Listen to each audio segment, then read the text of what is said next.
mga members at mga supporter, matututo ka sa kanya. Si Pastor G, pagdating sa pagiging man of prayer. Hindi ka kasi tayo. Hanggang ngayon, dala-dala ko Si Pastor, Pastor Ray, pagdating sa kapakumbaba at saka yung pagiging faithful sa gawain, hindi man siya nag-innovate sa ibang mga skills. May tad na eh. Amoy lupa na si Pastor.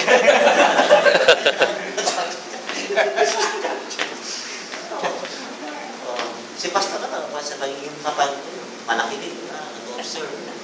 Si Pastor Herdy. Nakikita lang. Pag-ibigaw na niya. Pagiging teacher po. Si Pastor Layo, secret supporter yan. Ganyan lang yan. O si Pastor Cash, naluto. Hindi pa rin kuhaw siya sa gutom sa salita ng Diyos, di makakain ng spiritual, basta kung mapakain lang tayo.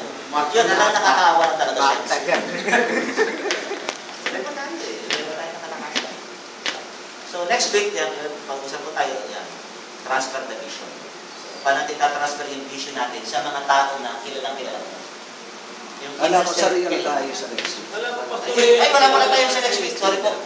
Sa next week po, ay meron po tayong sa Kenta. Bible study. Opo, Friday sa church. Pero pipilitin ko po sana dito. Kasi po ay, akala ko yung laki ng budget nila. Ang kailan pong budget ay 5,000 pesos. Ay, teka lang, Pastor. Ay, yung mga pamamamasay. In-invite kami, yung mga miyembro doon, in-invite ni Pastor Alvin. Kung ako, dami nakikita ko. Eh, for 60 tao lang yung nandun. Pero maganda po yung tuturo. Hindi, kasama ka po. Maliit sa akin. Maliit eh. Sabi niya, sagot ang pamasahe. Sinabi ko kung 150 or 150, sabi niya, wala ko Hindi pa nga dito na lang. Mas malapit tayo. Eh kung dito sa alis ko dito, malaki yung 5,000 na yun. Ang bibigay ko yung Pastor Pats, mucho na tayo sa mga kainan. Dito na lang sa Friday. 5,000, yung ano na yun. Sa Friday ba yan? Friday po. Wala pa tayong mentoring para, sorry, sa next time. Pastor po yung Bible na pamimigay, sure yun. Yung pong Bible, paparapto na naman yata nila eh. Hindi naman po yung pastor na ate na yan. Eh, Brother Alvin, sa Dubai. Nakasamahan ni Lawrence Pangaliban. Sa Amen. Basta sa Iloilo, sure yan. Walang sablay yun. Okay, bago po tayo mag-closing prayer. Tatawag po si Brother Aljo. Ito pong batang ito ay talagang malakas ang kanyang leadership. Dating Muslim, anak ng Muslim, anak ng Pakistani. Magbibigay po siya sa atin ng short testimony lang. Amen. Bible school student po natin. Ganun po natin yung kanyang patuto, paano siya na-convert sa Christianity, ano nangyari sa kanya, paano niya nakilala ng totoo. Maganda to, Brad. Pang-dokyo to. Then, bakit siya nasa Bible school? Paano siya naging disciple? Wala yung pili lang ang testimony. Amen. Sinata ka ng Tagalog? Okay.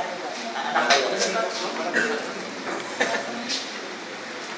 Ako po si AJ Follas po. Pwede po tawaging Aljo, pero gusto niyo po maikli, AJ na lang po. Mas mga ano po, AJ? Bali, sama po nung unang-una po akong lumaki po ako na Muslim po.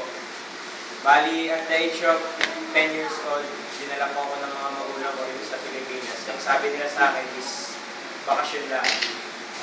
Dito mira po ako sa aking lola, na sign ng mama ko. Pagkarating mo po doon, iniwan po nila ako doon sa lola ko. Eh di ako naman po, panatag dahil kagulo naman po namin. Nung namatay po yung lola ko, alam po nung nanay ko na namatay, hindi po sila pumunta. So ako, okay lang po, tiniis ko po yun. Hanggang sa, wala po akong kasama sa bahay namin. Kasi lola ko lang po yung nagpalaki sa akin. Hindi, pag-ala-gala po ako. Nakarating po ako ng Kainta, inambong po ako ng kinikilala kong stepfather. Yun po yung tatay ko po ngayon.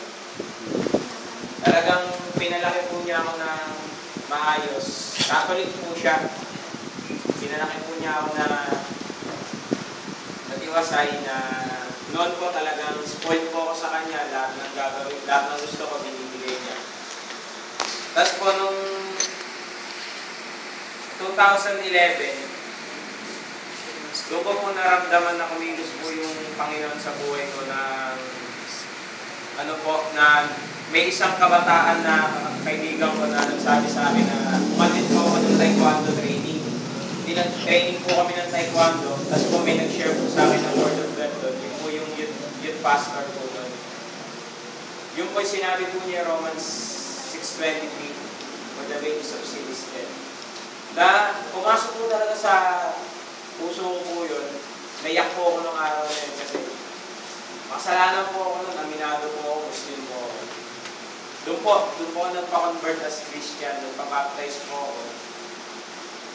Na nakilala ko po pa. Pero yung pagtapos po ng baptism kong yun, hindi po ako nag-share ng Word of God, hindi ko po sineryoso. Kasi ang utak ko po noon is baptize na ako. Ibig sabihin, ligtas na ako. Pero nung tumagal po, bago po yung galing ko, ganun pa rin, balik pa rin po sa dati, wala pa rin po direksyon. Tapos po, naisipan ko pong pumasok sa BPCA, doon po kala Pastor Palya, yung Bible School po. First PE po namin noong June, si Kuya Wilson po yung nagturo po sa amin. Tapos, nagkaroon po kami ng konting sharing about Word of God. Yun po, inulit-ulit ni Kuya Wilson yung Romans 6:23. Napaliwanag po niya talaga sa akin ng maayos kung ano po ba talaga ibig sabihin. Yung po talagang June na po yun, doon po talaga nagseryoso po ako sa pananampalataya sa Panginoon. Ngayon po, kasama po ako nila Pastor, mini-mentor po kami as disciple po niya. Para po, ngayon po, nag-start na po kami na mag-aral na sa mga tao ng salita ng Diyos.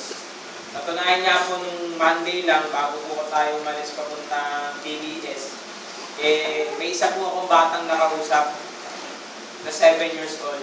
Naglayas din po. Siyempre ako po nakarelate din sa kanya dahil galarin po ako noon.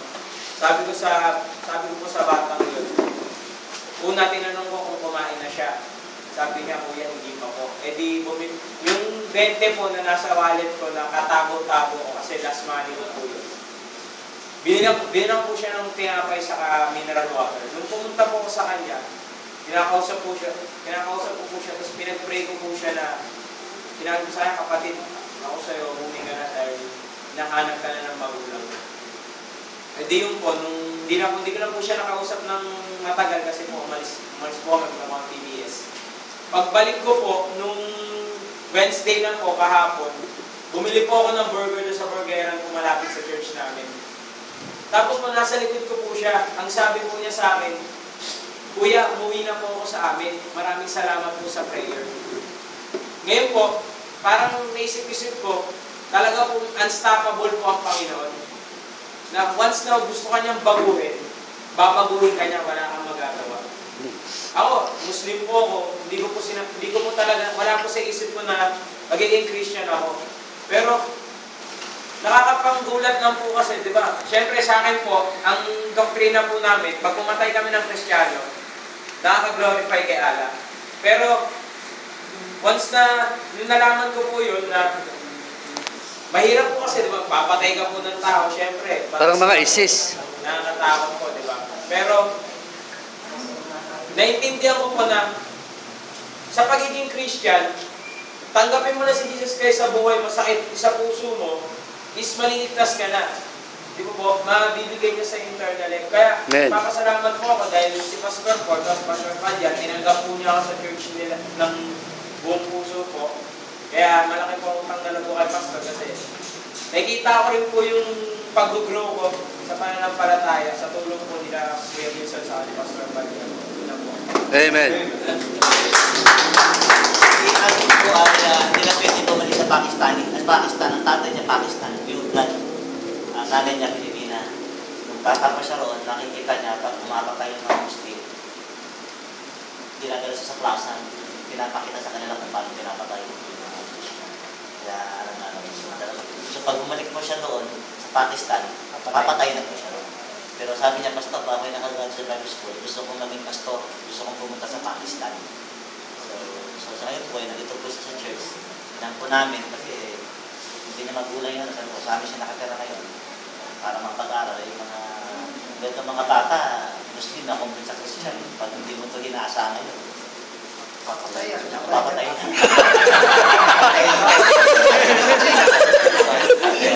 Ang tumututong tayo sa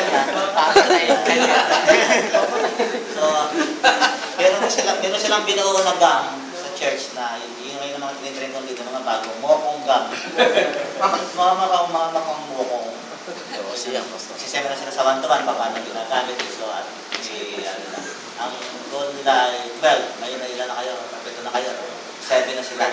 Sabi niya, Pastor, in 2 months time, 12 na kami, tanda mo yan. So, yung mga magagandang tulong ng mga bata. Itong mokong na rin. Sabi niya, sipapuin natin siya, wala talaga siyang, marami nag-aaral dito, wala talaga kami na pera. Mag-i-invest ka talaga. Ingat ka sa gang na yan, kasi may team song yan. Bill mo kung yan, Bill mo kung yan.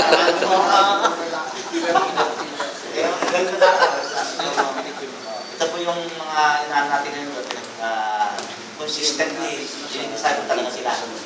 Pagod kay Wilson, pagod pa sa akin, pagod pa kay Pidge, 3 lang may mentor sa mga bata yan. Ito yan sila. Dahan-dahan lang. Mabagal lang, group siya na. Pag nainip tayo sa group nila, lahat ng alam mo, sasakpak mo sa kanila lahat na hindi ganun sa dahan-dahan talaga. Hindi mo kailangan madali. So, ang goal natin ay 3 taon. At ngayon ay isang kalahati pa lang siya na may mentor. Amen. Dahan-dahan lang. Ibig siya nagmamadali. Pastor, ituro mo na sa amin lahat. Pwede. Ano naman muna yun. Hindi mo naman pwedeng ituro lahat dahil hindi mo pa naman nabisusulan lahat. At hindi ko pa alam. Gusto niya kailangan. So, yun. Kung kailangan si Angelo, marami tayong mga Bible School student. Doon, dyan na naligtas, 14 na Bible School student tumanggap sa Panginoon. Amen. Amen. Hindi